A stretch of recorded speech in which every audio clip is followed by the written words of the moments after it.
Dumalaw at nagabot ng tulong si Pangulong Rodrigo Duterte sa burol ng pulis Cavite na napuruhan sa drug operation. Kasunod nito, dumalaw naman ang Pangulo sa burol ng anak ni Chief Presidential Legal Counsel Salvador Panelo. Ang mainit na balita hatid ni Bam Alegre. Pasado hating gabi ng Sabado nang dumalo si Pangulong Rodrigo Duterte sa burol ng anak ni Chief Presidential Legal Counsel Salvador Panelo. Pumanaw noong Biyernes ang 27 taong gulang na si Salvador Carlo Panelo III dahil sa komplikasyon sa puso, dala ng Down syndrome.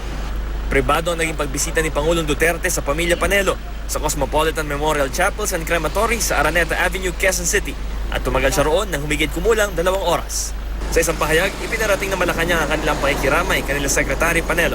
Bago nito, dumalaw ang Pangulo sa burol ni PO1 Enrico Domingo sa Cavite. Kasama rin ang Pangulo si PNP Chief Director General Ronald De La Rosa. Pumanaw si Domingo sa isang drug operation sa Pasay City ng Miyerkules ng gabi matapos mapuruhan ng bala sa mukha at dibdib. Hindi nagtagal ang Pangulo sa lugar at umalis din pasado alas 7. Kwento ng misis ni PO1 Domingo na si Marie, nangako ang Pangulo ng educational assistance para sa 3 niyang anak.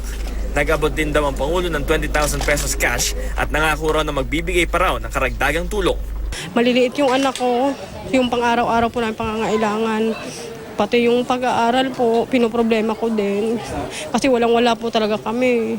Nagpapasalamat daw siya sa pagdalo ng Pangulo sa burol ng kanyang asawa. Para sa kanya, namatay daw ang kanyang asawa na isang bayani. Masama raw ang loob ng kanyang panganay sa nangyari sa kanyang ama. Mabait daw ang ama niya. Yung may gumawa sa kanya, pag nahuli siya, lagot na siya. Siguradong papatayin na siya kasi yung ginawa niya sa tatay ko. Gusto mo na daw maging police? Opo, igaganti ko yung papa ko. Bam Alegre, GMA News.